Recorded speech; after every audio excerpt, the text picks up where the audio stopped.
Welcome, residents, to the Dr. DC podcast. My name is producer Richard, and across from the internet airwaves is the Doctor himself. Hello. Each week, we talk about the weird and wonderful world of DC while fielding questions from listeners like you. And today, we are joined by returning guest, DC Comics columnist and host of the Insert Credit podcast. Welcome back, Alex Jaffe. It's great to be back, Doctor. Oh, so happy to have you always. Especially because I feel like, and we've been chatting leading up to this episode. I feel like our tastes actually like overlap a lot, and we had a chat back and forth about the question. And really strong women who can like beat you up, or in my head, I kept getting the scene from Step Brothers. That like, did we just become best friends? Yeah. Look, we're men of taste and culture, and we're here to share that with the internet. That's right. Different type. You hear me, people who say otherwise. Why are you so aggressive with everyone? It's my brand now. That's what I've committed to. It's what I have to be. I'd like to talk to you about the Church of the Butt, if we can. Yeah, weird things are happening on the Discord right now. Oh boy. Look, I just want to talk about the good word of the butt. That's all. I don't see what's wrong with that. Yeah, just to fill you in, Alex, since last time, an entirely separate rogue Discord server has emerged from our Discord that we had nothing to do with. One of our listeners seems to have become some sort of messianic figure to everyone else. A collective of saboteurs. Yeah, there's some sort of kind of like religion of crime thing happening. I think. But fart butt is our god, and all must be respected as that. I know who to put on that case. Yes. Yes, Alex, I was just looking today. Is this your third appearance on this podcast? This is numero tres. Yes. Wow. I was first here to talk about 52. Then I was here to help adjudicate your who would win in a fight episode. That's right. And here I am today. Wow. To talk about one of your great loves in DC, Sure. The Question. Yeah. I couldn't be more thrilled to be talking about my boy and his girl. We chatted a little bit about like Justice League Unlimited and stuff like that. But what was your first exposure to The Question? Was it that cartoon, or were you JLU. already a fan? It was JLU. When it was on TV, I was still just a lad. I had no idea who this guy got no face was, who was standing up to the likes of Supergirl and Superman and Galatea and Green Arrow and just getting up in everybody's business and not having a face about it.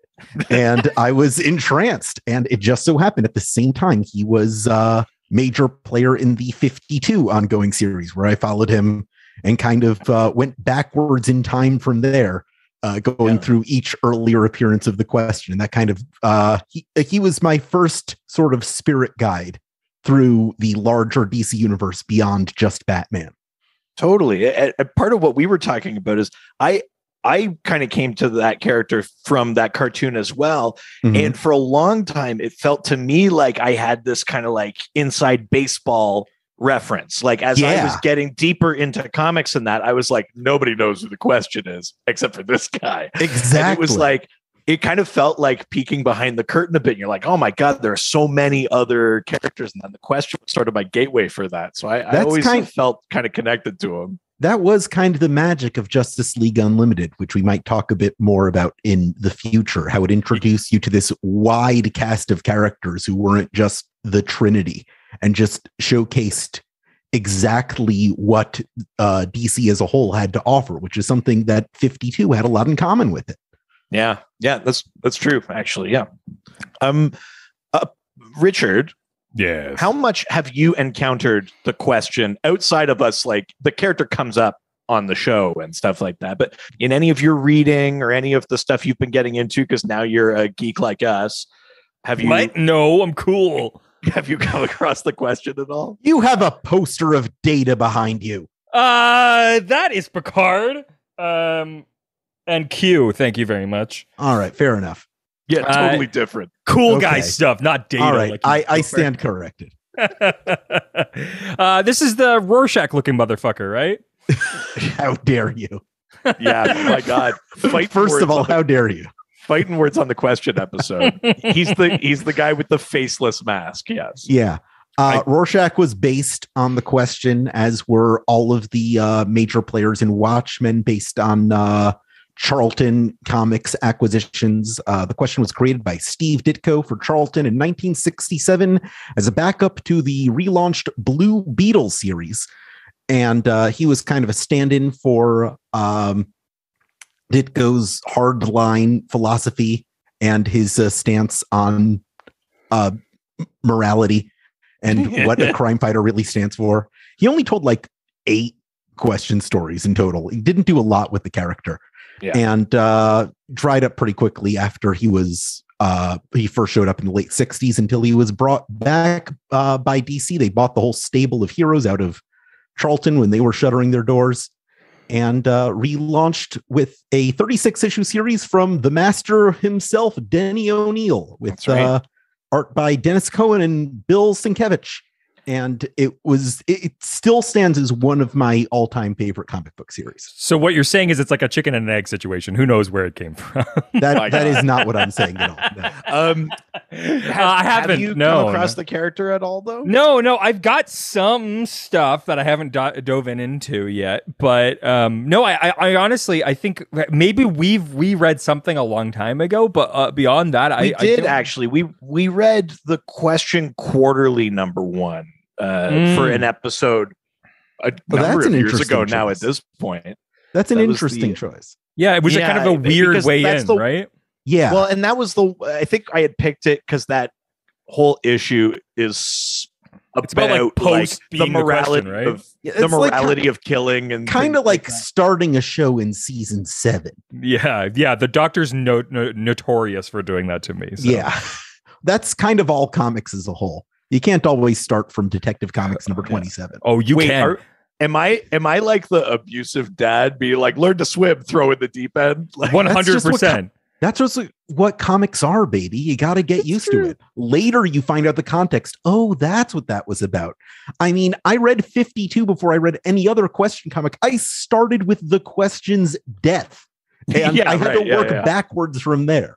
So there's no right way to do it, but there are many interesting ways to do it. Wow, this is the least like comics universe way of looking at comic books that I've ever heard. There's no right way to do it. I beg to differ. I think if you go to Twitter, there are many right ways to do it, and mostly wrong ways.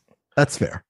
Well, we got a ton of questions about the question. What could be more appropriate? We've got answers for these questions. We sure do. So. We're about to find out, because let's get into the first question, which means we're heading into Twitter. That's Twitter. That's right. First question comes from Batman Out of Hell. Holy shit. That's right. He will do anything for love. Yeah. But he won't do bad. So Batman Out of Hell asks, what are some Question villains? Okay. Here's the thing about the question.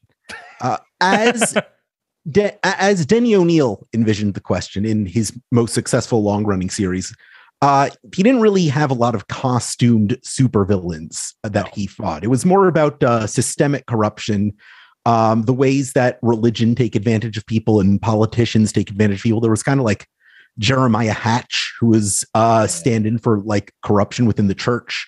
There was Mayor Furman. In Ditko's original comics, there was a guy called the Banshee who showed up in Blue Beetle #2, but he never showed up again. Didn't Banshee have a kind of Kite Man vibe? He did have a very Kite Man vibe to it. Yes, he was. You could call Banshee the proto Kite. You know what? I don't think anyone's ever seen Kite Man or Banshee in the same place at the same time. Who knows? Holy shit. Kite Man could be the Question's original villain. That's a good point.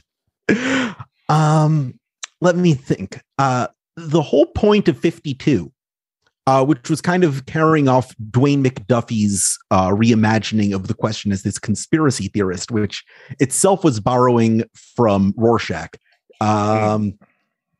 So it is kind of a chicken egg situation. Yeah. I'll vindicate you there that these parodies and pastiches keep informing each other circularly. That this sort of like grand global conspiracy was the backbone of the Religion of Crime storyline in 52. Right. And Vic died before he could see that realized, but in the later Renee Montoya question stories, we see that the figurehead on top of all of that was Vandal Savage. So if anyone is the question's nemesis, it's a guy he's never actually met, which I think is pretty cool. Yeah, that's kind of fun. You're right though that he's kind even like a character like another pulpy kind of detective character like a Dick Tracy has like nameable villains, you know, like Flat Top, Hammerhead, whatever. Like, but the question for the most part doesn't. I can think of one guy. His name is El Beato. Is the Beast. He fights him on Santa Prisca for like an issue or two. Or there's whatever. The Mikado, who's kind of a rival crime fighter. But these guys are kind of footnotes. But yeah, they're basically all just like random crooks or elected officials. There is one issue of the original question series, question number 26, where the Riddler shows up. And it's kind of a mockery of the very idea of how ridiculous supervillains are. And it's just like, it's a no-brainer to put the question against the Riddler, right? And when it finally happens in the comics, it's just kind of sad and pathetic. And that's really what Denny is trying to tell us. Like, this is what you really want? How does this serve the story? Now, here's the thing. We've been talking about Vic Sage as the question, but I would also throw it that Renee as the question has a couple of antagonists, if not specific villains, like Intergang, Religion of Crime. There's like a couple of like, you know, Bruno Mannheim. You could like throw those characters out there for her, I think. And Vandal. Who was kind of the Moriarty that Vic never got to see, who Renee finishes what he started. That's right. Yeah. Wow. All right. Well, with that, let's get to the next question from Hee-haw, Braden. Registered trademark. Yes, the donkey rises. Who asks, what is the question's reasoning behind the faceless mask motif? Well, it's creepy. It's absolutely creepy. People say, "Oh, this dude got no face," and that's definitely kind of what Ditko had in mind when he was creating. Like, what can I do that could really freak people out and maybe be kind of easy to draw? Because you know, this is the same guy who created Spider-Man, and one of the things that Spider-Man is most known for is, other than the eyes, kind of a featureless mask. Anybody could be behind it, and the question comes from that same cloth, as it were. Where it's not really important who's wearing the mask so much as what it represents. And what it represents, as explored further in Denny O'Neil series, is a sort of ego death. The idea that who you are doesn't really matter. What matters is the mission. You don't have a face. You have a quest. And I think that, personally, that's what the faceless mask means. Yeah. And for those who might not know, who haven't read a lot of Question or whatever, it is like an actual mask. We see the reverse of it a lot in the comics, where there's like a spot where your eyes look out. There's a spot for your mouth where you would breathe. But the mask adheres because of this thing called binary gas. I've had that. All of this is invented by Professor Aristotle Rodor. So the mask adheres. I think he has to use like a certain aftershave to help like the chemical reaction or something. And the mask adheres. It changes like his hair color, his clothes color and stuff. This binary gas basically does it all, baby. There's a great line early in the question where Tot asks the question how it fits. And he says, like a tattoo. So that like when you're wearing it, you don't even feel it. It's pretty cool. I think it might even be in the first issue of that O'Neill Cowan question run, where the binary gas adheres the mask, but he says it's kind of like looser than it normally is. And he's like, oh, you're smoking. It's messing with the chemicals. So it's like literal a chemical reaction is what's adhering it. And it's like smoking messes it up. So it's like, well, I guess that's out. It's a little details like that make the question so special. What a good run. That's awesome. All right. Next question from Kyle, who asks, who's the better question, Sage or Montoya? Also, hashtag Team Huntress /question forever. That second part's not a question. I will say that it definitely exposes Kyle as someone who primarily knows the question through Justice League Unlimited. Nothing wrong with that. Totally. No, But but that double date episode where Question and Huntress hook up is an adaptation of a much sadder story in the comics. Batman Huntress Cry for Blood, which, despite the title, is really a Question Huntress comic and kind of Greg Rucka's first foray into the character. Yeah. What happens there is very much the same story as Double Date up to a point, minus Green Arrow and Black Canary, where Vic is trying to steer Huntress away from this quest for vengeance and kind of do for her what Aristotle and Shiva did for him at the start of his own career, at the start of the question, but is not so successful in the end. And he has to, despite his best efforts, Huntress turns away from a path to redemption and goes after that kill. And it's more of a tragedy than a romance, which is nice in a storytelling perspective. I think it adds a lot of character to both of them and really informs Vic's next move, which is recruiting Montoya for if I couldn't find redemption with Huntress, maybe I can pass on what I've learned to somebody else. And he finds Renee at the lowest point of her life, having just resigned from the Gotham City Police Department. That's right. And she's her partner was just murdered. The system has failed her. She's in a downward spiral of women and boozing. And just as he was picked up at his lowest point, he picks up Renee and gives her a new sense of purpose. As for which one is better, I don't think that's a question we can answer. Wow. I think you can have a favorite, but Vic and Renee are both, they both serve the mask very well. They both that sort of ego death I was talking about, which they represent, which the question mantle represents. It's something that they are both live up to in their own way. It's something that Vic really needed. It's something that Renee really needed, and it's something that they both do interesting things with. Renee hasn't had as much opportunity to use it. She keeps going back to being a cop in the comics for some reason that's beyond me. I don't know. I just interviewed John Ridley about it. You can go to the DC Comics website and see that if you'd like. Little plug for my own work there.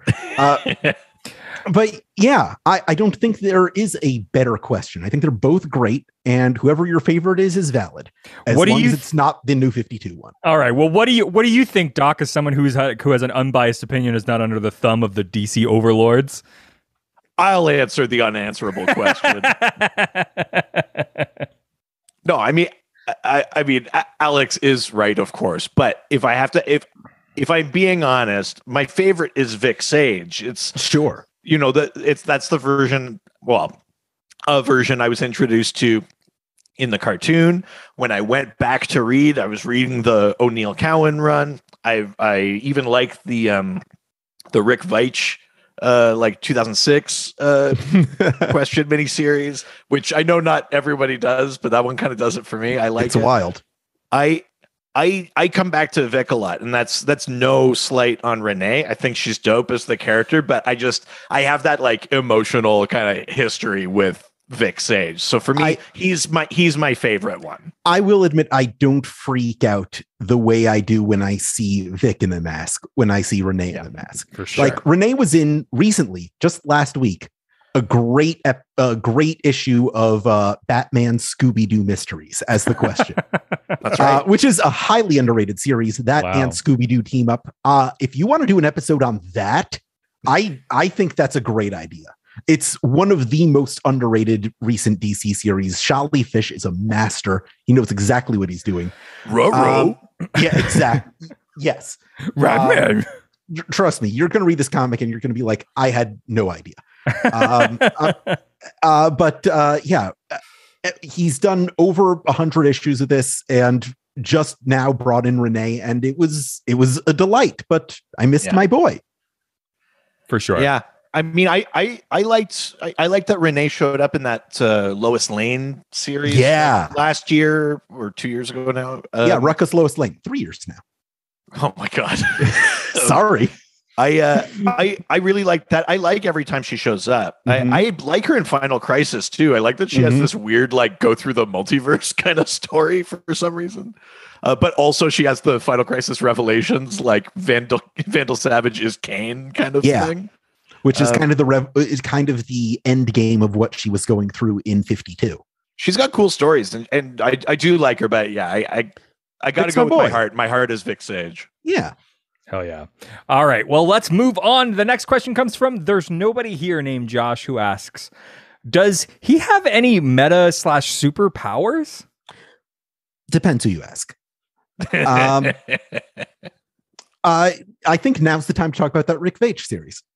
Sure.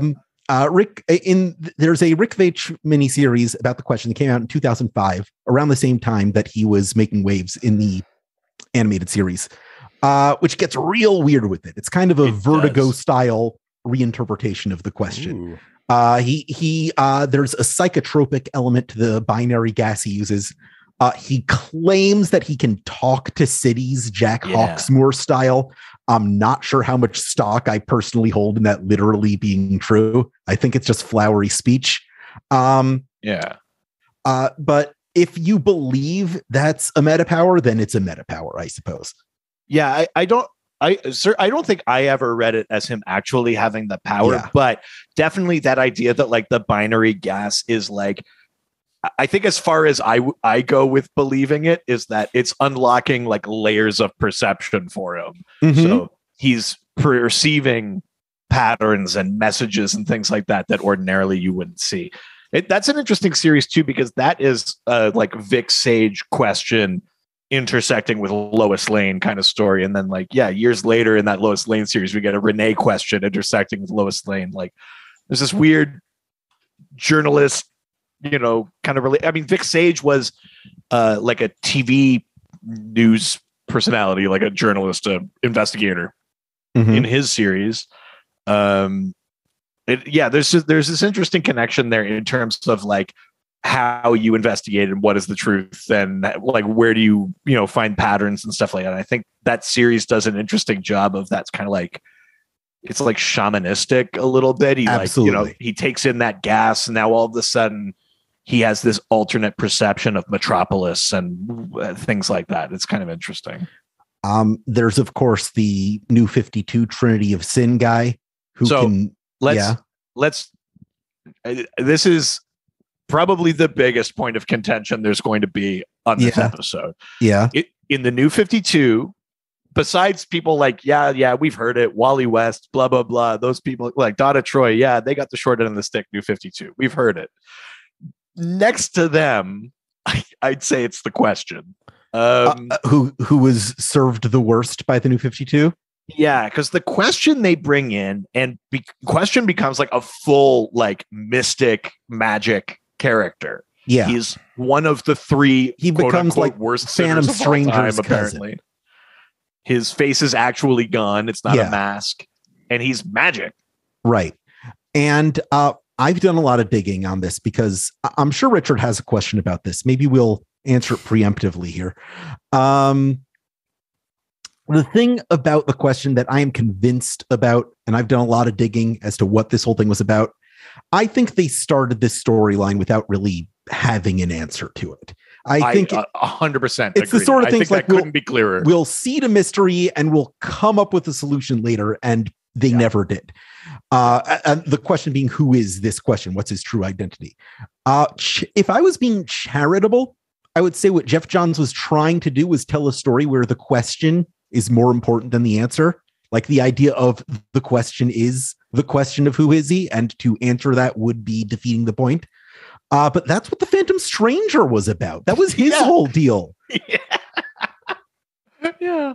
Why would you take Phantom Stranger's deal and turn it into like Judas or something and give what makes him the most interesting to the question? It felt, I understand where the mindset was, but it felt very misguided. But in that series, he was kind of a mystic metahuman kind of dude who teleported around and solved mysteries. Yeah. It's definitely a weird one, especially because they, like you said, don't wrap it up, don't give you an answer. And then before they eventually do, your retcons. Here's the question you remember.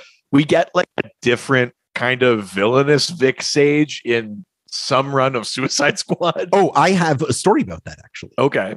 I spoke to the writer of that Suicide Squad run, whose name escapes me at the moment. I'm sorry. But I asked him about why Vic Sage was in that series as this like kind of corpo enemy of Amanda Waller, who was kind of like in the Simon Tolliver role from the original run, or a Maxwell Lord even. And I asked why use Vic Sage for that when it's like the opposite of everything that Vic stood for. And he said, honestly, I created an original character for that role, and for some reason my editors changed it to Vic Sage. What? Yeah.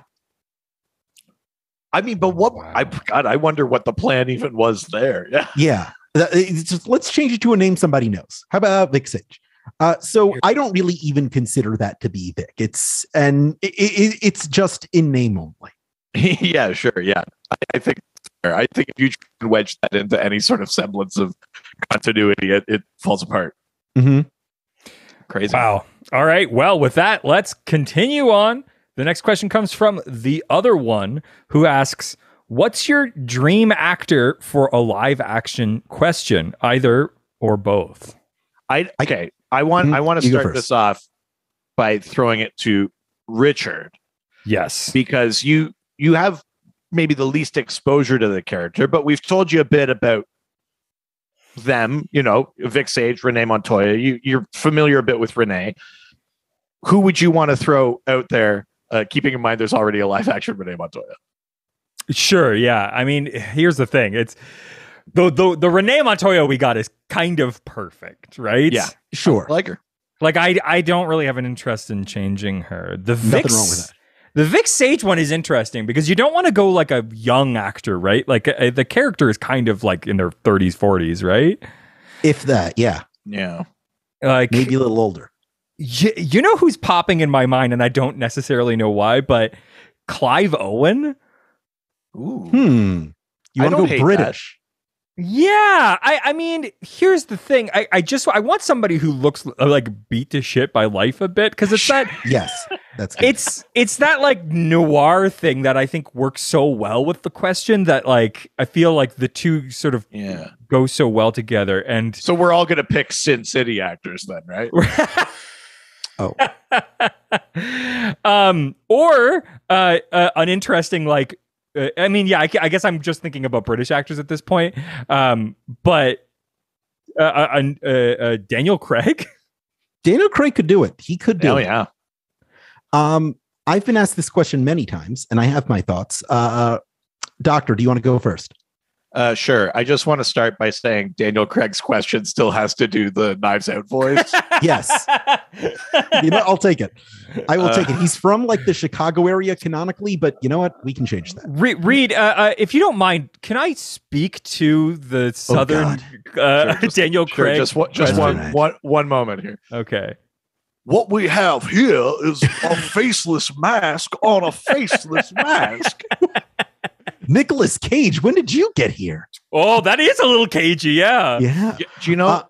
I like Richard's general premise of like someone not unattractive but beat to shit. Yes. Okay. I have two thoughts on this. Go. My first thought is you get a stunt actor, a nameless stunt actor. Oh. You never show Vic's face. He's a mentor to Renee the whole time. Right. And you dub him with Jeffrey Combs. Bada bing, bada boom. Who plays him in Justice League Unlimited, an irreplaceable voice. My other thought, if you absolutely have to show his face, we know the question, Vic Sage, as we see him in Denny O'Neil series and later adaptations, he's a philosopher. He is a bit of a mystic, a bit of a shaman. He is an expert at martial arts. He was trained by Richard. I feel like I know where you're going with this. There's only one person in Hollywood who is absolutely qualified to kill it as Vic Sage, and it's Mr. Keanu Reeves. Oh, yeah. Obviously, Keanu. Yes. Reeves, yeah. It's gotta be Keanu. That's really interesting. That's interesting. Did you see the other day that he was saying that he's like, the one role I want to go back to is Constantine? Oh yeah. I would love that. Sure. But I think he would make an even better Vic Sage. Yeah. That's interesting. I like that. I'm going to throw one out there. I think he's an actor that hasn't necessarily been in the spotlight for a while, but very recognizable, very Mel talented Gibson. actor. God. I'm saying Harold Perrineau. He I don't even know if I know him. He was Mercutio in that Romeo plus Juliet. He was on Oz. He was in Lost. Sure. Yeah. I think like I like the idea of like someone that can flip from like sad to angry to quiet to contemplative. Yeah, I'm looking up this things guy. like that. Yeah. Just sounds like you. He played Michael Dawson. Yeah, he would make a great Vic Sage. I like him. He would be my pick, I think, for a Vic Sage. I would be very happy with that. Also, if we have to recast Renee, and I had this idea before the Rosie Perez casting, Stephanie Beatriz, man. Oh, yes. Absolutely. Yeah, Rosa from Brooklyn Nine-Nine already basically is Renee Montoya. I mean, yes. I mean, But she can't do her Brooklyn Nine-Nine voice. She has to do her high-pitched, like, normal voice. I mean, she can do whatever voice she wants. You could DC cross-pollinate, too, and you could say, like, Diane Guerrero. Oh, yeah. That would be good. Yeah, she could do it. Hell yeah. Let's get more like kick-ass Latino women. Although I would get Diane to do a live-action Jessica Cruz. Ooh, yeah. She was great in Justice League versus Fatal 5 as Jessica. She's got the acting chops. I think she could pull it off. Yeah, that's a good one too. Love that. Yeah. All right, let's move on. The next question comes from Mr. Flash Young Justice Shill, who asks, favorite take on the question and how to make him relevant again. Also, how would you do question beyond? Those are 3 questions, the second of which I resent. Of course, the question is already relevant. He's more relevant than ever in a society of misinformation that we can't really trust. I think we're always ready, and the pump is always primed for a new question series. Yeah, suck it, Mr. Flash. Yeah, my favorite take is obviously Denny O'Neill's, followed very closely by the animated series, which the great Dwayne McDuffie just performed an incredible fusion of Ditko and O'Neill, and even Alan Moore's vision of Rorschach into one incredible character. And it's just such a great intro to all of it. I don't know. I'll let you do your question beyond pitches before I give mine. Oh God, favorite take. Well, I mean, listen, the O'Neill Cowan run is kind of like unassailable. It's as good as it's going to get. It's Denny's best work. I will come back to the fact that I am kind of a sucker for that Veitch run. I like it. I like the kind of. You know what I like about that Veitch run? What I really like about that Veitch run is the idea that criminals in Metropolis make deals in bathrooms because Superman won't use his X-ray vision to look into bathrooms. Yeah. I thought that was a great touch. Yeah, I like that. Yeah, bathrooms become like the Gotham of Metropolis. Yeah, to the point that when Bendis was starting his own run on Superman in Action Comics, and they were kind of doing the same things, like he stole Rick Veitch's idea. Yeah, that's right. I'm a sucker for that run, so I always point people that way just for a slightly different I mean, the question even in O'Neill's run has a kind. There's a spiritual aspect to it, though. Yeah, he's always kind of a weirdo. Not pushed to like kind of like literal spiritualism of that series, but I think it still makes sense with the character. So I always point people that way too. Yeah. I mean, there is a significant sequence where he talks to a scorpion with his dead master's voice. Love that. Yeah. Well, not dead, but you know. Question beyond is interesting. I mean, I guess. Oh boy. Who? Okay, I'm not going to remember her name. Darn it. Who is Terry's like kind of partner in crime? Pink Max hair. Gibson. Sorry, Max Gibson. Yeah, Maxine. I think I kind of would want her. Like, that's a good call. she has that like inquiring, investigative, relentless kind of. Oh, I'm excited about this. I think I'd want her, but I guess then it'd be inheriting it from Renee. So you're getting like animated series version Renee, essentially, who would at some point have taken it from Vic from JLU era. Right. Who would be passing it on. So you'd get like a Renee to Maxine. I'd love that story, I think. Yeah, I'm totally on board with Max as the new question. There's going to be a new Batman Beyond series this year, Batman Beyond Neo year by Jackson and Kelly, who this is going to be the first. The story is it's the first year that Terry is Batman after Bruce Wayne's death. So he doesn't have Bruce backing him up anymore. Interesting. So that's going to be a place where we're going to see a lot of new characters and concepts pop up. Maybe a new question. Who knows? That'd be cool. Richard, if you had to throw a pitch out for Question Beyond. Yeah, I mean, here's the thing. If you're doing like a sort of like post-future kind of thing, you're probably doing something to do with like technology, probably doing something.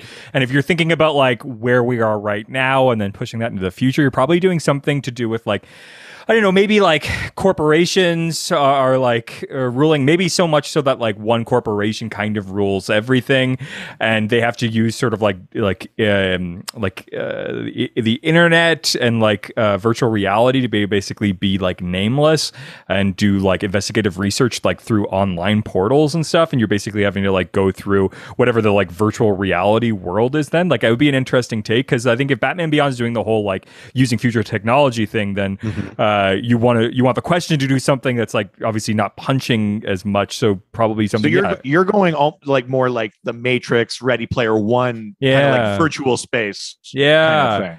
I think that's probably where I want to go with somebody who's like investigative in the future. Yeah, that's cool. I like it. Yeah, I like that too. Hell yeah. All right. Well, with that, let's move forward. Oh, also, favorite take on question, Doc? I already answered that. Oh, okay, cool. Moving to the next question. I give. Nobody pays attention to me. Jaffe just does such a good job. What am I supposed to do? I just stopped paying attention to you. Next question comes from Chris Chan, our favorite religious representative, who asks, is he a Cartesian deductive thinker or an inductive thinker following Francis Bacon? I love this question. This is a great like question. An insane question to ask on this podcast. This isn't, Chris must have known I was showing up. Here's the thing. Denny O'Neill's The Question is about this. And it is a reflection on the stories that Ditko told about this hardline crime fighter who clearly knows, who is very self-assured in the difference between good and evil, right and wrong, who gives absolutely no leeway, who has no room for any gray area. He is a deductive thinker, as Ditko first introduces him, in that he assumes he already knows everything. And he just has to eliminate what he has this very strong baseline and eliminates whatever contradicts it until he's left with the truth. Right. I just want to jump in here. Just if anyone's listening and they've never encountered these terms or whatever, I'm going to try very like 101 level to define these terms. Go ahead. Deductive thinking is often presented as the idea that it's like, I am a man, men are mortal, therefore I am mortal. It's so this then that thinking. You're taking two sets binary of facts and you're making a very specific observation that it's like immutable based on those facts, essentially. Yes. Inductive reasoning is more about taking a set of specifics and making more general assumptions. So one of the examples that sometimes gets brought out for inductive reasoning or thinking is someone says 10, 20, 30, 40. You would go 50, 60, 70, 80. Mm-hmm. You don't know for certain those are the numbers that follow, but you're taking existing pattern and you're making a more general observation about what is to come or what is the truth of that. One is about narrowing down and one is about building up. Yeah. So we begin with a question who is very self-assured, who clearly who thinks he has everything figured out. And then in one issue of O'Neill's run, the question is killed. He's brought back to life. And he has to relearn not just how to use his body, but how the world works. And he returns to a hub city, which is very resistant to his ideas of morality. And through the course of the series, it's the question goes through less of a quest about learning than he does about unlearning, of breaking down everything he thinks he knows and accepting a more holistic view of the world. So it's really a story about a transition from a deductive thinker into an inductive thinker. And the further you get along in the question story, the more that ideal changes. Yeah. I mean, holy shit, Chris Chan, bringing that highbrow shit to our show. Goddamn lawyers. All right, let's leave Twitter and head on over to Instagram. Now let's head over to Instagram, take some questions and answer them. Wow. Yeah. God damn.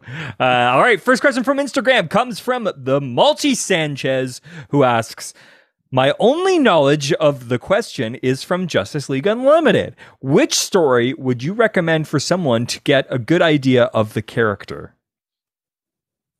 Read the question, bro. Just question volume 1, man. It couldn't be an easier question. I mean, personally, I read 52. That was my first exposure to the character.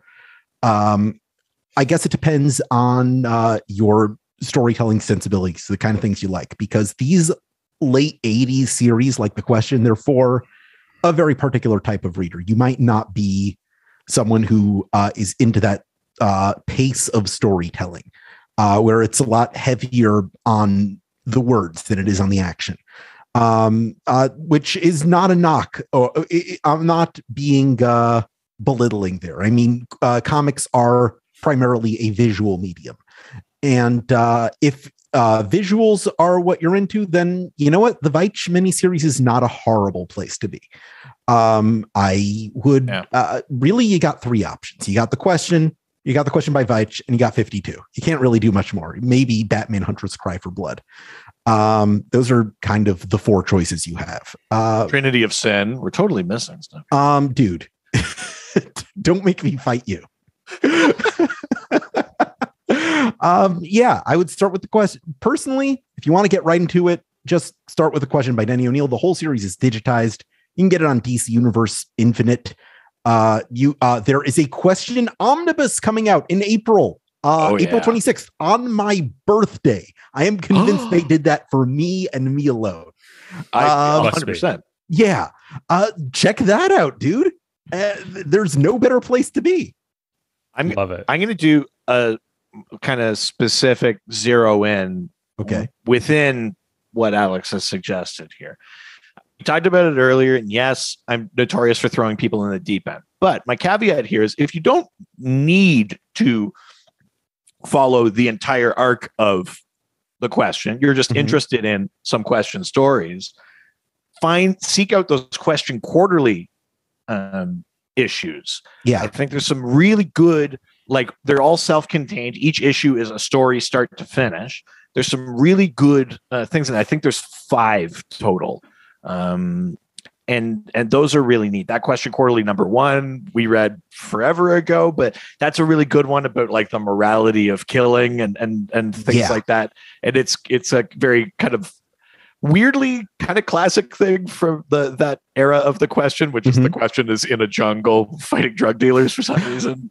But I would check those out because they are, like I said, they're a bit longer stories because they're quarterly comics, but they're contained. They're one and done. You don't have to do the whole run. And I think you get a good sense of like the way that O'Neill and Cowan approach that character and the sort of ethical, moral questions that that series brings up. Absolutely. In that same vein, The Question Annual is a great place to read. There's this story called Fables, which ran through Detective Comics Annual, Green Arrow Annual, and The Question Annual #1, where Lady Shiva comes to Gotham and is like, you all studied under O Sensei. and I need a favor. I need you to help me bury him and take him back to the mainland. And through that, Batman and Green Arrow and the Question all learn something about themselves that they never knew before.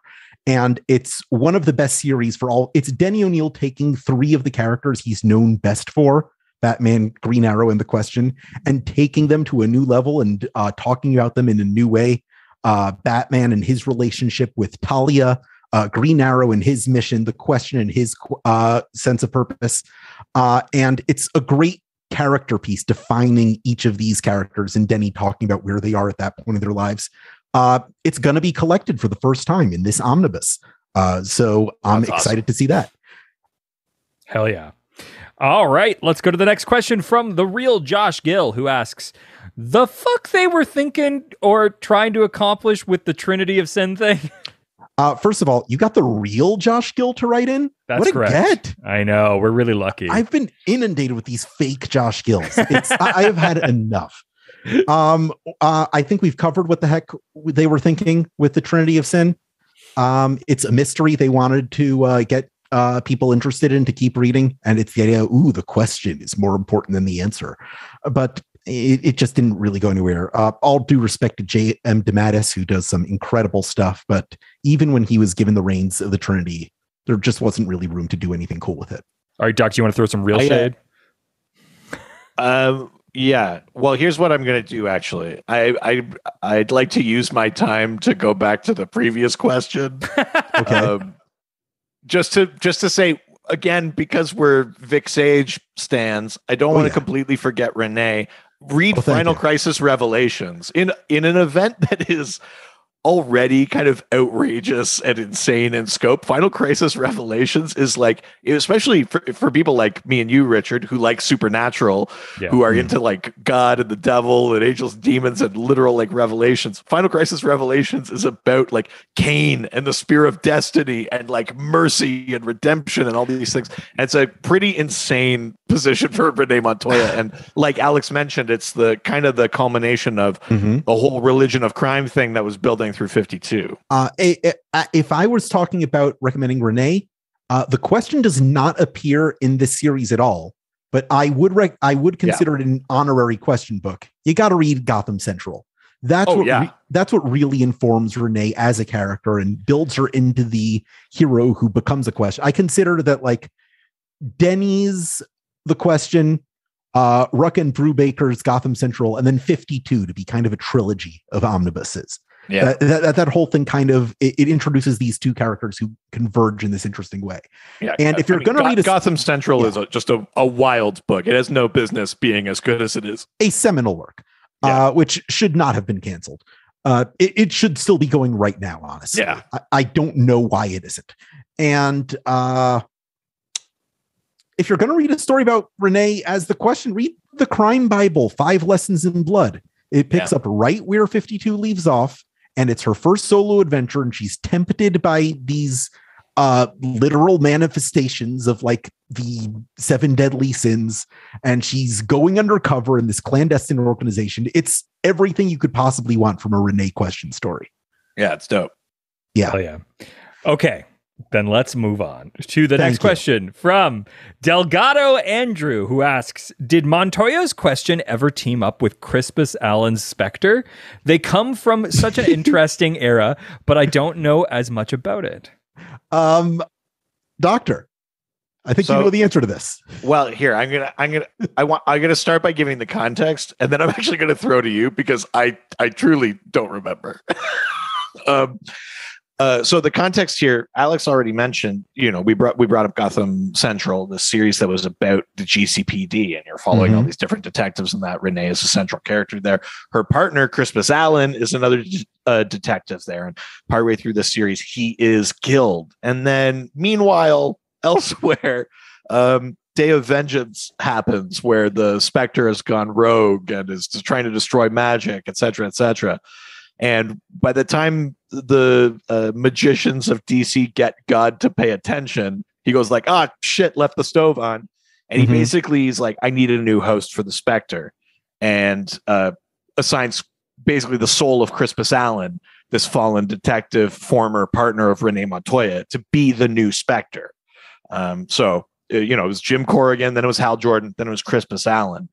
So around the time, roughly, that Renee is becoming the Question, Crispus Allen becomes the Spectre.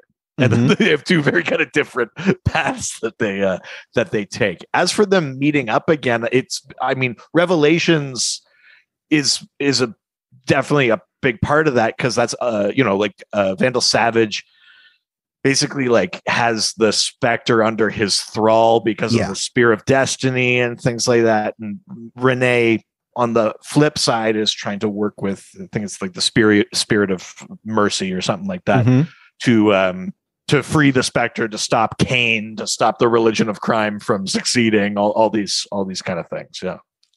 Yeah, that's where it happens. Final Crisis for Revelations is really about that meeting between Renee and her former partner within their new statuses as these enormously important figures to the DC universe. One of the wielder of the Spear of Destiny, and the other literally the Spectre. And Renee is able to make peace with the loss of Crispus at the end of that series. She can't get Crispus back, but she can use the spear to bring Crispus's son back to life and get him and reverse that great wrong that always haunted Crispus. And in that way, he's able to find closure.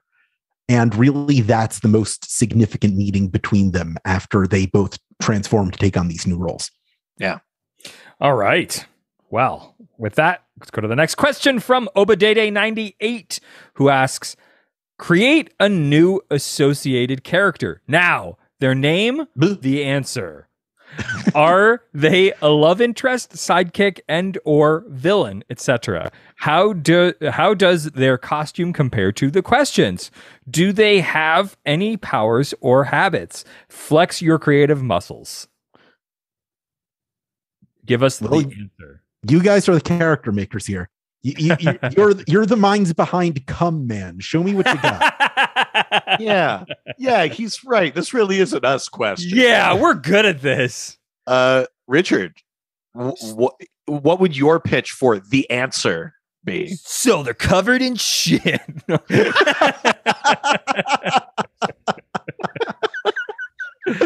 Oh, fuck you. All right. So my pitch for, if the question is all about like hiding their identity so that they can get the truth out of other people, and that they think that by like doing like this research they'll be able to discover and make themselves like the anonymity will allow them to do things that they couldn't do as like an investigative reporter normally.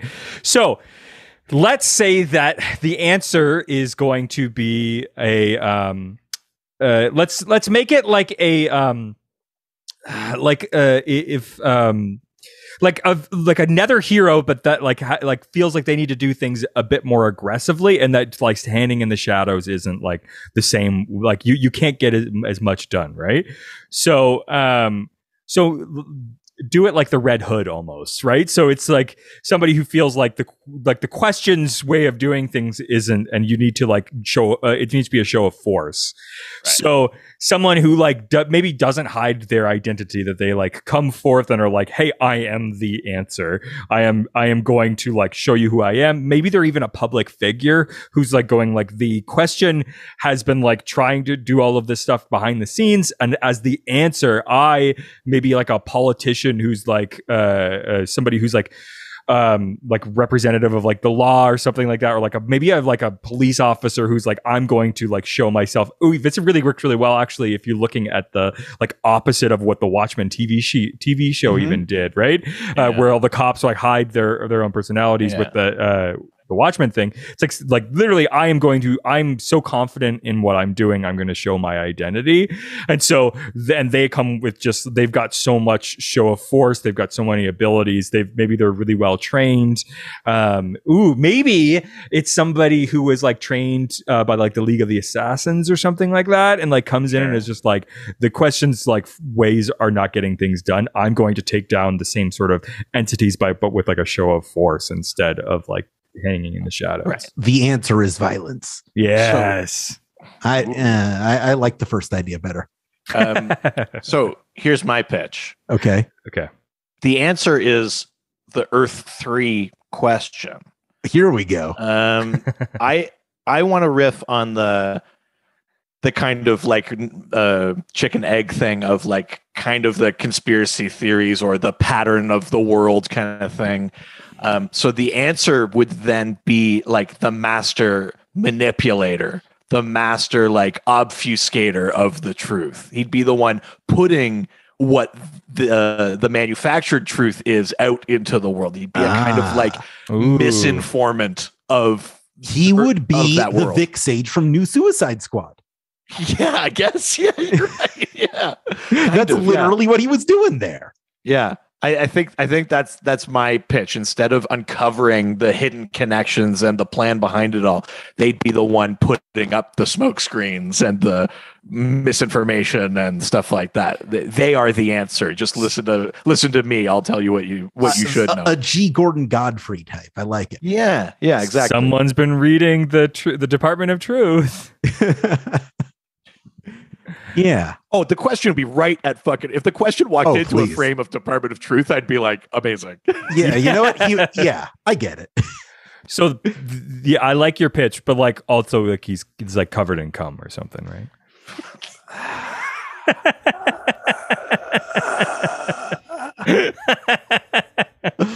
Oh man.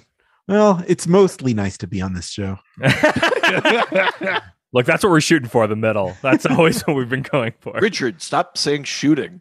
Oh, oops. Oh, let's go to the next question. Please. From lovely Mrs. Long, who asks, is the he and the she one the same or separate origins? Like, is the character gender fluid? Also, what's your Rosie Perez question movie plot? For all we know, maybe the New 52 Trinity of Sin question is, but that's a question that was never answered. No, Vic Sage and Renee Montoya are different people. Yeah. They follow the same mission, but they are separate entities within their own rights. A gender fluid question would be question would be interesting. Maybe we could go that route for the question beyond. I like that. I'm in for more people wearing the mask. I love Vic, but I'll take some more questions. Sure. As for a Rosie Perez solo movie, I don't know. You guys go first. I'm not here to answer creative questions.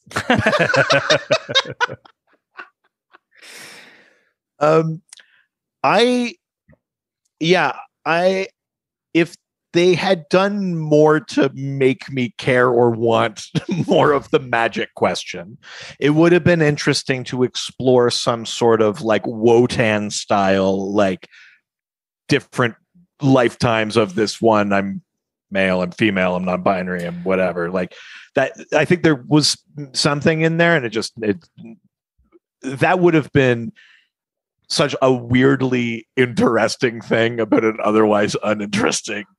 Another time to do that would have been in Jeff Lemire's The Many Deaths of Vic Sage. One of them could have been a woman. Yeah, that's true too. Actually, that's a good call as well. Yeah. I mean, which is a cool series, but I would not recommend to beginners. Right. Yeah. As for the Rosie Perez question movie, I feel like, Richard, you and I have talked about this on the show before, and I think it was your pitch that you invert 52. You have her bring in Vic Sage, and maybe it's her and Shiva or someone like it. You flip that because she's this. She's maybe hasn't been in a kind of superhero role that long, but she has all these years on the force, and she's seen injustice, and she's felt the frustration of the system not allowing her to work the way it's supposed to, and things like that. But give her. Not that I want to see her go, but you don't necessarily have to kill her, but you make that the passing the torch movie. I'm pretty sure we've talked about that before, right? I mean, that sounds right. Rosie Perez is a more mature take on Renee. It's not really right to show her starting out in a role. It's not that part of her journey. I think the best place to go with Rosie's Montoya is kind of what John Ridley is doing with the character right now. Putting her in this position of power, giving her a place where she feels like she can make change, but still finding that she can't, that she's tied up in this system that isn't built to support her, that she has to enforce these laws she doesn't believe in. And maybe she meets like this vigilante who shows her there's another way. You can break the system. You don't have to be a part of it. And maybe that's the question hanging out her window. Yeah, I like that. Yeah. I would be interesting to see her like take on, because I like Rosie Perez when she's like in over her head. Like I think like as an actor in general, like I think that I think when she's like dealing with way too much, it's like she just responds really well to that. So I'd love to do something that's like, again, within the question, doing something that's a bit more like film noir. You know what would be weird? I mean, I know this isn't how the story goes, but like for her to take on like the Court of Owls or something. Ooh. Right, like a big conspiracy. Yeah, the Court of Owls is a perfect plot line for a question figure. Absolutely. Yeah. I think that would be rad. Yeah. Yes. Hell yeah. Or in a similar sense, you can borrow from that Percy Green Arrow run and something like the Ninth Circle, like the Villain Bank, like groups like that. That would be great. I like that idea. And I mean, the Question and the Green Arrow used to team up every single year. I think Mark Guggenheim was talking about bringing the Question into Arrow for a very long time, but he couldn't because he was Mark for some DC movie project that never happened. I know Kevin Smith was trying to make a Question movie happen for a long time. Right. Please don't let that happen. I love Kevin Smith, but God. I think Kevin Smith would be a great producer for a Question movie. I think he would be great at getting his studio excited, but I think somebody else should direct it. It's a great diplomatic response. I appreciate it. Yes. All right. Let's go to the next question, which means that we are leaving Instagram and we're heading over to the voicemail. Which means it's time for the doc phone, baby. I haven't vetted this, so hopefully it's about this episode. Hey guys, it's Ryan Putney asking a question for the question episode. So I'm going to give you guys the opportunity to once again prove to DC execs and Warner Brothers why you should be helping make DC content. I want you guys to pitch a show starring the Question, a question series. And you can choose whether it can be animated or live action. And go. Thanks, guys. Bye. Wow. So first of all, I have to say DC does not take pitches. And if they hear anything that we say here, they are legally required not to use it. Otherwise, you could sue them. So we should not directly pitch to them at all ever. No, we've been pitching to them for years. Oh, you guys are in trouble, man. I don't know what to tell you. You're so boned. My goal is exclusively to pitch so many good ideas they can only make a like piece of garbage come man movie. Oh God, I might have to send them an anonymous come man pitch just to keep that from happening. You know what? Normally we don't take pitches, but I mean, this is gold. What are we supposed to do? How do we leave this behind? How do we leave this on the table? This is money. Get me Bruckheimer. Okay. I've thought a long time about how to make a Question TV show. Yeah. And I think the original O'Neill Question series is rife for like a gritty TV drama in the vein of like season 1 of Daredevil. Then you bring on Montoya, you give it a little true detective flair. These two detectives from different schools of thought working to solve these kind of pseudo psychotropic mysteries that go in strange directions.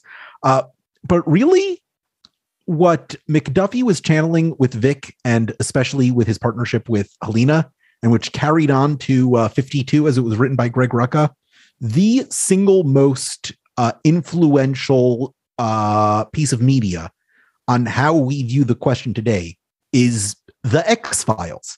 Vic Sage, within the popular conception of who he is Fox Mulder. And as long as you stick to that, you got a stew going.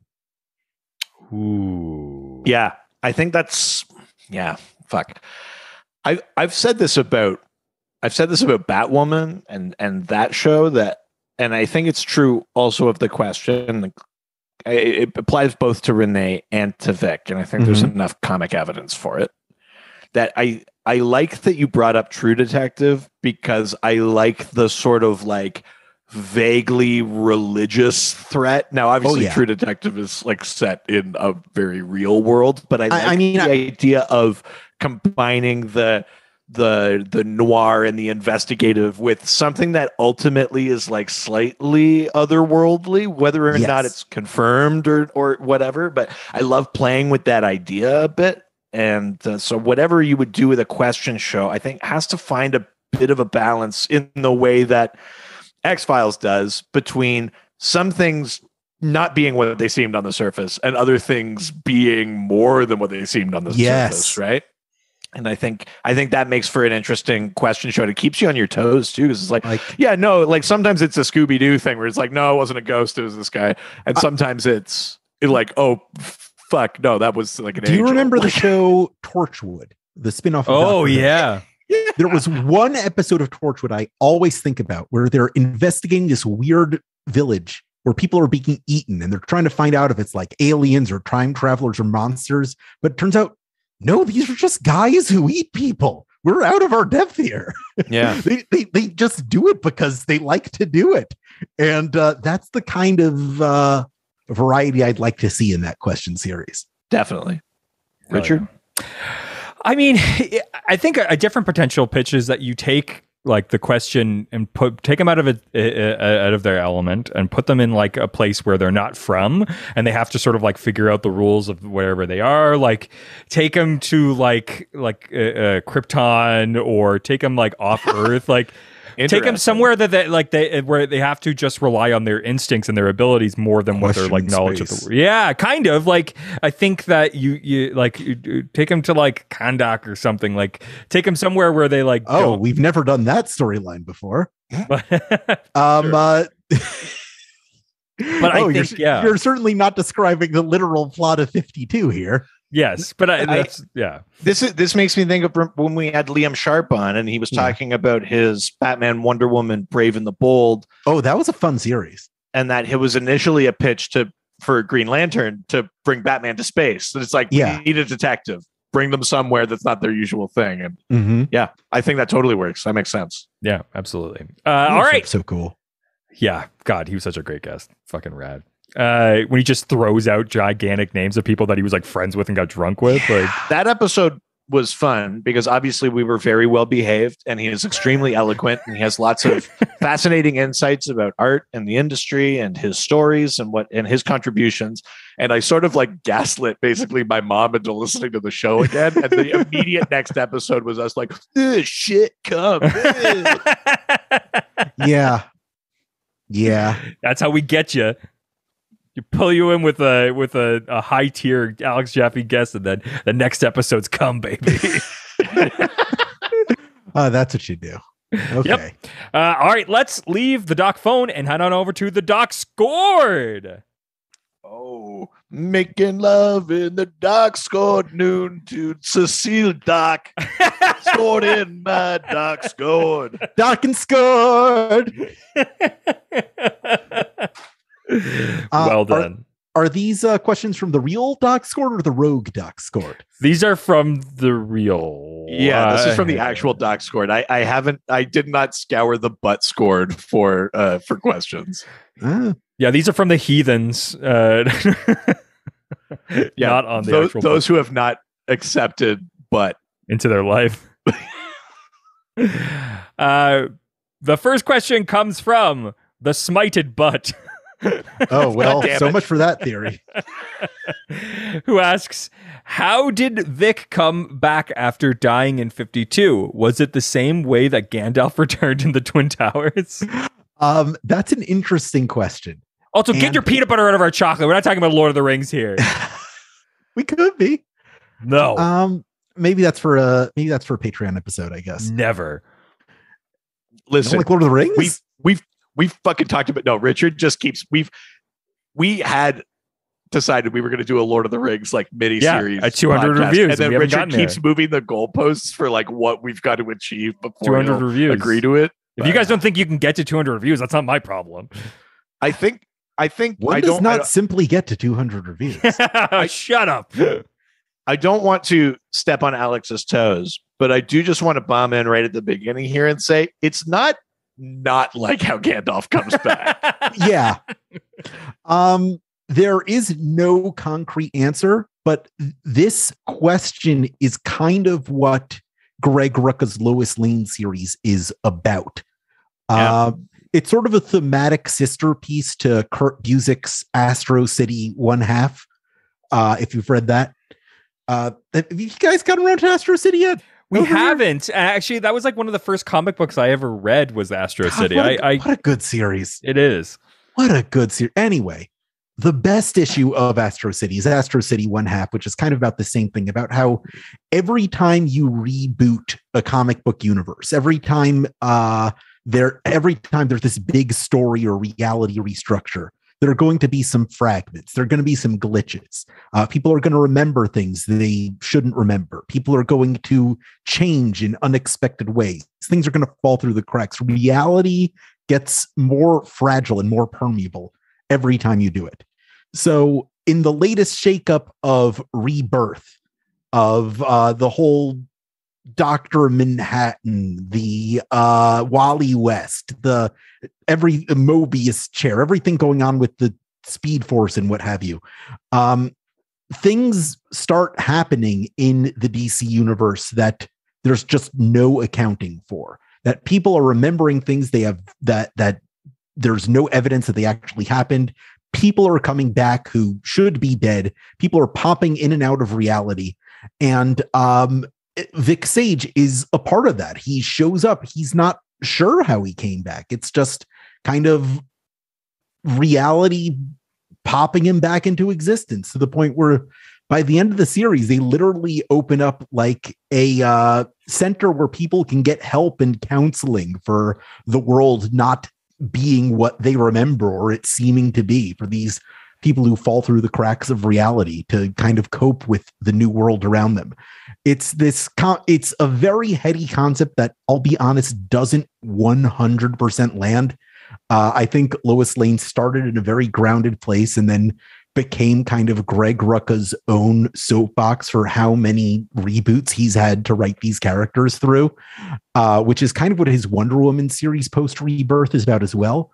Yeah. And the answer is Vic came back to life because universe is broken. Yeah.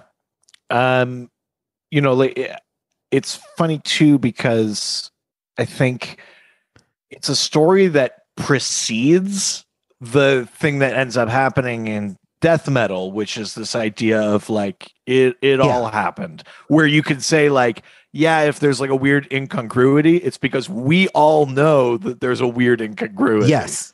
But that's something you start to see at the beginning of Rebirth in 2016, where Barry hugs Wally and it's like, how could I ever forget you? And in books like Titans and in Superman, people are starting to remember things that shouldn't have happened strictly since the New 52. And it is kind of slow falling apart of the barriers between versions of continuity until death metal just abolishes them all in one swipe. Yeah. It's so the reason I say it's not like Gandalf coming back is that if you replace Eru Iluvatar with editorial, they just like send the question back. He's needed. Exactly. It's not unlike Gandalf.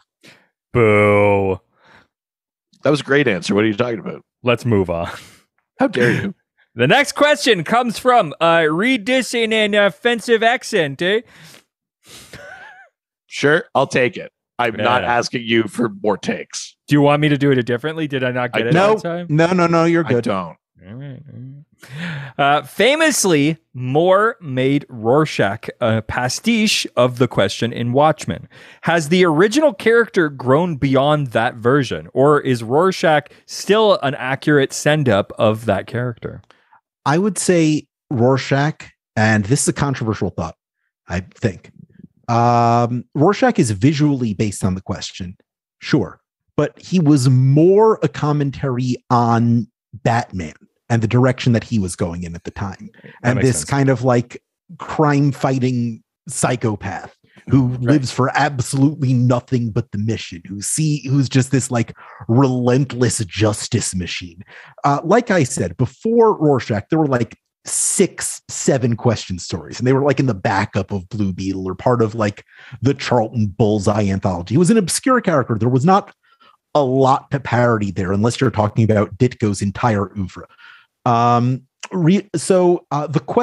Rorschach and I would say Night Owl 2 are both parodies of Batman and commentaries on Batman and vigilantes of that type more than they are specifically takes on those Charlton characters. He uses the Charlton characters as a template, but he's using them to talk about these broad types of characters within all of comics and all of superhero fiction. Like, sure, you could say Silk Spectre is based on Nightshade, but it's really more about Black Canary and the concept of legacy heroes. Dr.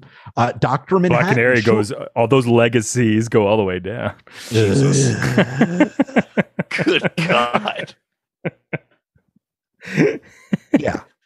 So the question has grown beyond that. That's really what the whole Denny O'Neil series is about. It's about breaking those preconceptions of objectivism that he once had and literally killing him and rebirthing him as a new character. So yes. I just want to jump in just to say, Alex touched on it here, but yeah, I mean, if you're looking at the O'Neil question versus Rorschach, they're not that alike. There's a whole issue about that. But that's right. But if you look at it's not 1-to-1, but you look at that objectivist Ditko question, that's clearly the foundation of Rorschach is that sort of like there are immutable things. Bad things are immutably bad. Same goes for people. I am Rorschach. I'm the arbiter. Yes. And that is the thing that's really woven into that. No compromise, even in the face of oblivion. Exactly. And then there is this interesting thing that Alex brought up where it's like, as much as question fans might not want to admit it, Rorschach does have a sort of like reflexive influence back onto the question. Yeah. In specifically that JLU one, Absolutely. Bringing in that like the conspiracy theorist thing, a little bit more of like that element of it. So yeah, they're weirdly, I mean, maybe not weirdly, but I think they're more connected than fans of either might want to admit. Yeah. Awesome. Let's go to the next question from Earth51 Ryan, who asks, the question is the top 5 fighters of the DCU, right? There are a lot of great fighters in the DCU, man. I want to say I fully laughed out loud when I saw this question at first, because I was like, oh, you're trolling. And then like Ryan was like defending it in the doc sword, and I was like, oh no, he's in. And I was like, that's absolutely insane to say that. And then I was like rereading what I have of that run of O'Neil and Cowan's question. And I was like, I know where he's coming from. Because the question is trained by Shiva, he's trained by Richard Dragon, all this kind of stuff. Like I get where he's coming from, but it is funny because I was just like, what, the guy that gets killed in the first issue of his own comic? The question is, by the end of that series, a great fighter. He's trained by the best. He can kick the ass of pretty much any regular guy in the DC universe. But part of what makes the question charming is that he's not really the best at anything. He's just out there every night trying to become a better version of himself, which is kind of a theme throughout all of Denny O'Neil's work, and it's something that expresses itself perhaps the best in the question. When you're talking top 5 fighters in the DC universe, you're talking Karate Kid. You're talking Lady Shiva. You're talking. I didn't even bring up Karate Kid last week. Karate Kid's number 1, man. Yeah, like Karate Kid is like the cheating fake answer because he beats everybody. Yeah. You're talking Karate Kid. You're talking Lady Shiva. You're talking Batman. You're talking Richard Dragon. You're talking Bronze Tiger. You're talking Cassandra Cain. That's already 5. So he's already out of that list. You're talking Constantine Drakon. You're talking Prometheus. You're talking Connor Hawke. I could keep going. I think you could find a place for the question in the top 20 but not in the top 5. I was going to say top 15. I think I was perhaps that's generous, but I think that's as much as I want to promise rank to the question. I think Nightwing could kick the question's ass. I think, what did I say last week? I put Nightwing at like 11, I think. Wow. Or so something there like you go. That. Yeah. Yeah. Most of the Bat family, if not all, could probably kick the question's ass. Well, there you go. And there's a lot of them. And I love the question. I want to see his ass beat. That's part of when he's at his best, when he gets beaten the hell down and comes back up. Hell yeah. So yeah, your favorite character doesn't have to be the best at fighting, is what I'd say to that. Yeah, that's right. Yeah, totally. Again, the question, I mean, this is before he gets the training, but he fully dies in the first issue of his own comic. Yeah, that's very Batman funny. Would kick the question's ass, but I would much rather hang out with the question than Batman. Oh yeah, is Batman a little bit maybe of a bad hang? Yeah. The guy who would rather disappear when you're not looking than look at you in the eye. Look, I mean, I would hang out with the question, but I'm not 100% sure I'm in the camp of him being a good hang either.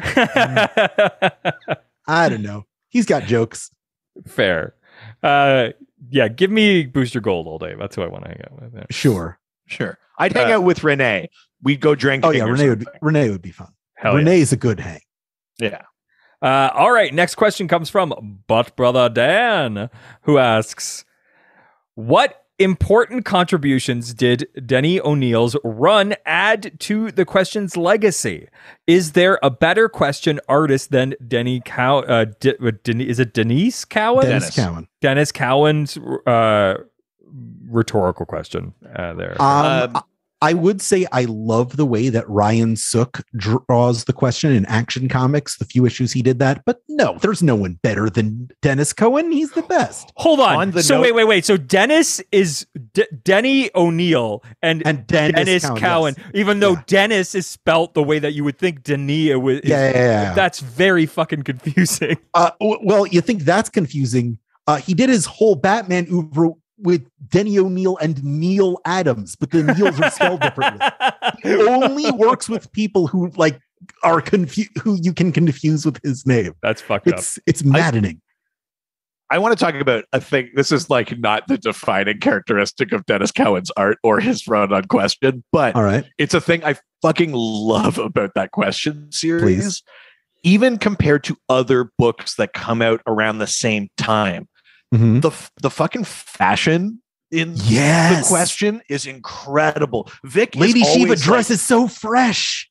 Vic is shredded, but he wears these real baggy big shirts that tuck into his fucking high-waisted pants and shit.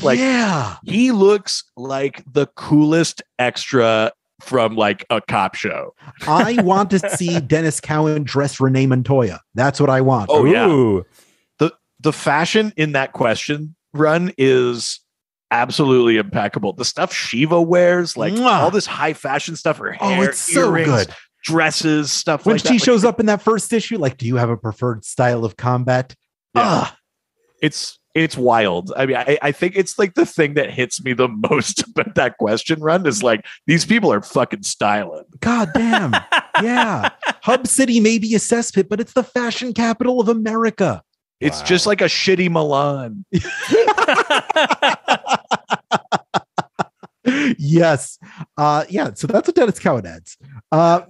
Denny gave him a sense of morality. He grew him into a world which exists beyond objectivism. It's a better criticism of objectivism than BioShock ever hoped to be. Right. He made Vic into a real character.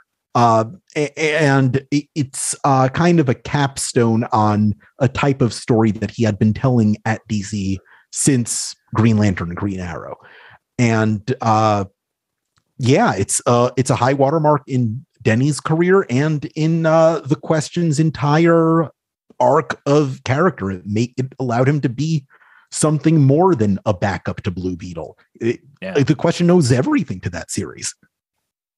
Yeah, absolutely. And I think I've even read some stuff or interviews or whatever with Denny where he was maybe hemming and hawing about what he was going to do with the question, because it's not just that the question dies in his first issue. It's that, like, symbolically, Denny kills Ditko's question. He's like, we're done with this guy. When he comes back, he's going to have a different outlook. He's going to have a different philosophy. We're going somewhere else with it. So it's like literally and symbolically, like, murdering the same way that creation. The same way that he erases his own face every time he goes out and fights crime. He's erasing his identity. It's the ego death I was talking about earlier. Yeah. So there's something kind of like fascinating about that, even like in a meta way, about like here's clearly a character that someone like Danny O'Neill, you know, like lifelong lefty or whatever, like inherently disagrees with, but there's enough of that character that it intrigues him.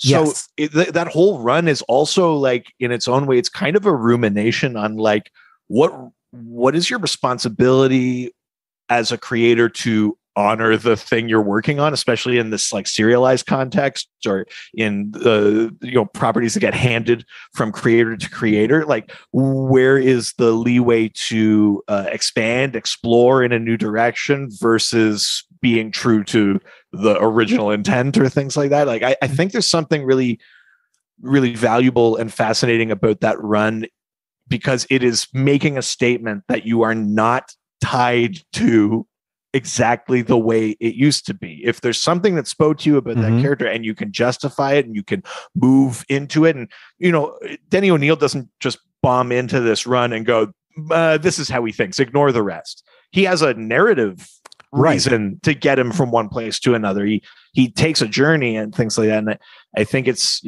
making the argument that things can change. Yes. And I think that's like, and that maybe one of the biggest lost messages in comics right now is like, things can change and it's fine. And sometimes it's better. I remember recently someone said, oh man, Steve Ditko must have hated Danny O'Neill's question. And I was like, do you think he even thought about Denny O'Neill's question for 1 second? Right. Do you think Steve Ditko is the guy who's like, ooh, I hate what they're doing with Spider-Man right now? It's so far from what he would ever think about. Like, once he was done with the character, he was done. He never wanted to talk about them again. So the question was really dead to him by the time that Denny brought him back. And I feel like that's another element of what he was expressing there at the beginning of that series, taking this character who was ideologically dead as far as the creator was concerned, and breathing new life into him for a new generation. Totally. Nice. Let's go to our last question from Chad Bucher, who asks, does the question have the worst costume? Also, Detective Chimp and Vic have any good team ups? I have an answer to that last one. Yeah. It's a movie that I've watched repeatedly with my daughter. It's Batman Scooby-Doo. Batman Brave and the Bold Scooby-Doo team up movie where the Mystery Inc. is invited to the Mystery Analysts of Gotham, which includes Martian Manhunter, Detective Chimp, The Question, Plastic Man, Black Canary, and Aquaman. For some reason, and Aquaman crashes because you can't do a Brave and the Bold movie without Aquaman. Totally. But yeah, so in that one, there's, I think, limited interaction, but The Question and Detective Chimp are both part of the cast of that movie. There are like crowd scenes that imply they hang out in the same circles, but you don't get a lot of interaction between them. Yeah. As for the worst costume, shut the fuck up, dude. That costume rules. It's the most aggressive I've ever seen, Alex. Oh my god. Costume is so good. That's John Cena's music. God, how wrong could you possibly be on the internet? That costume is immaculate. I would argue, we've said many, many times on this show that we hold that Dr. Fate's costume is the best superhero costume at all. Oh, that's I good. would put The Question easily top 5, possibly top 3. Definitely an A. But yeah, Dr. Fate, it's hard to argue with that. That's fresh as hell. Yeah. Love a Buckethead. Yeah, I mean, I don't know what you wouldn't like about it. It's got like all of the cool shit of like an old Bogart movie, like the hat, the jacket, the tie, but also he has no fucking face. He's got no face. Dude's got no face.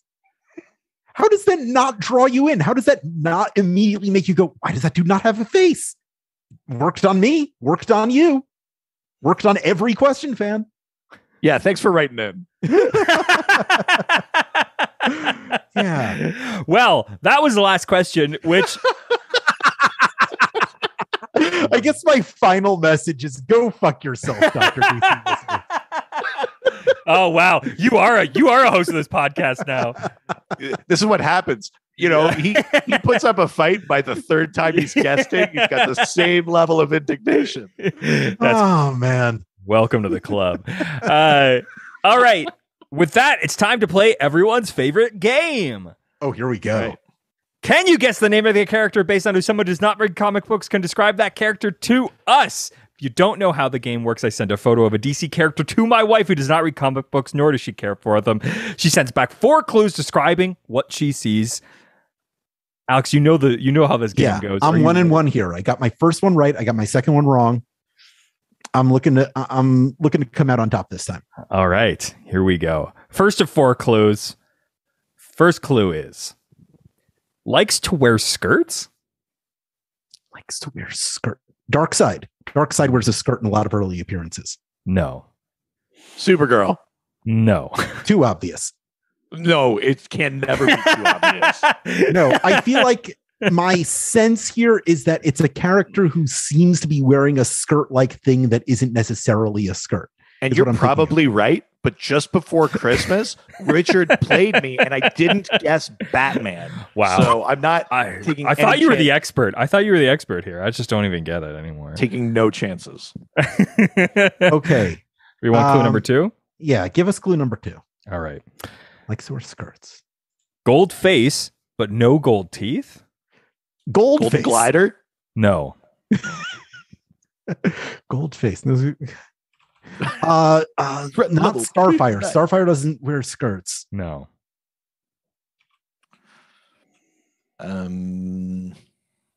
Gold skin. Gold face. No gold teeth. Gold face. No gold teeth. Gold face. No gold teeth. Is it Aricia Rab? No. Oh man. She likes to wear skirts. Gold face, no gold teeth. I need another clue, I think. Yeah, Okay. give us third clue. Third clue. Dish gloves for fighting? Sorry, what was the clue again? You kind of like zoomed out there. Dish gloves for fighting. Dish? Gloves. Yes, dish gloves. Like, you know, when you wash dishes, the gloves you wear. Oh, okay. I was picturing like gloves in the shape of dishes.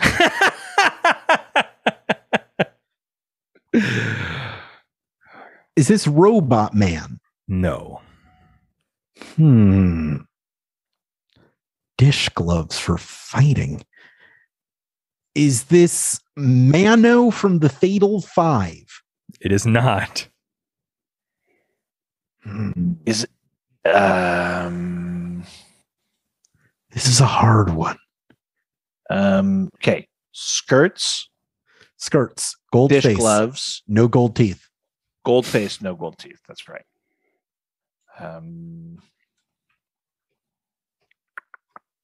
Not Starfire. Is it Etrigan? Godiva? Neither.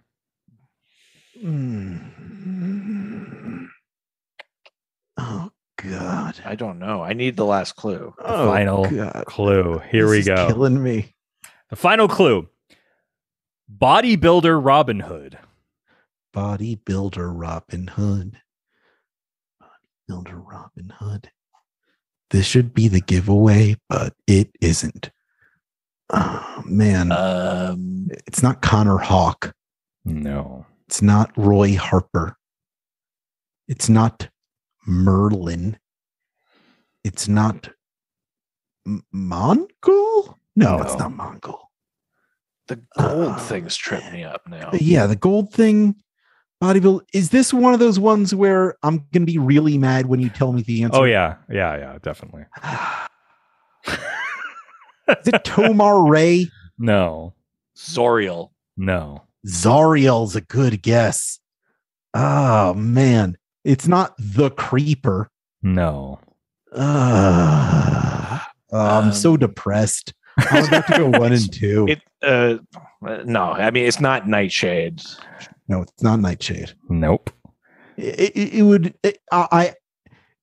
Okay. Last guess. It's the Faceless Hunter. No. Ooh. Are you ready to see the photo? God, and it's not Golden Glider. Nope. God damn it. I thought I was onto something with Darkseid. Okay. I always guess a new god. Just put it in the chat if you want to take a look. I'm going to have a look at this here. Let me see this. No, I can't open this. Open. And it is. Who is it? Oh, motherfucker. It's Atlas. Atlas. That's right. It's Atlas. God damn you. Damn it. I'm so Atlas. mad right now. Shit. That's Atlas. a good one. It's barely a DC character.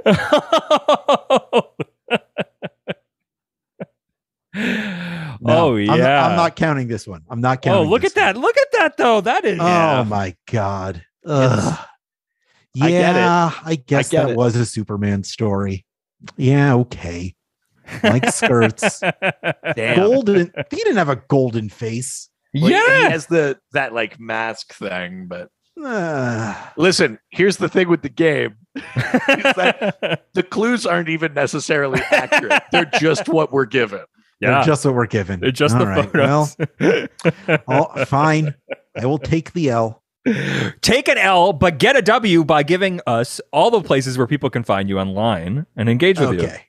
All right. Please check out dccomics.com where I write columns. Oh, hold on. Let me write that down. Answer questions. Yeah. You could. I interview cool people there. You can go to community.dcuniverseinfinite.com where I have a weekly trivia competition. Next week is going to be The Authority. So that'll be fun. Nice. I have my own podcast, the Insert Credit Show, where we talk about video games every week. Hell yeah. Going on since 2012. Some of the smartest people I know talking about some of the stupidest things I can imagine. What are you playing right now? Me? What am I playing right now? I will tell you that our podcast is one where we have promised to never answer the question, "What are you playing?" Right now? That's part of the premise. But right now I'm going through Dark Souls. Hell yeah. Yeah, Richard, you idiot. Oh, Yeah. I'm sorry.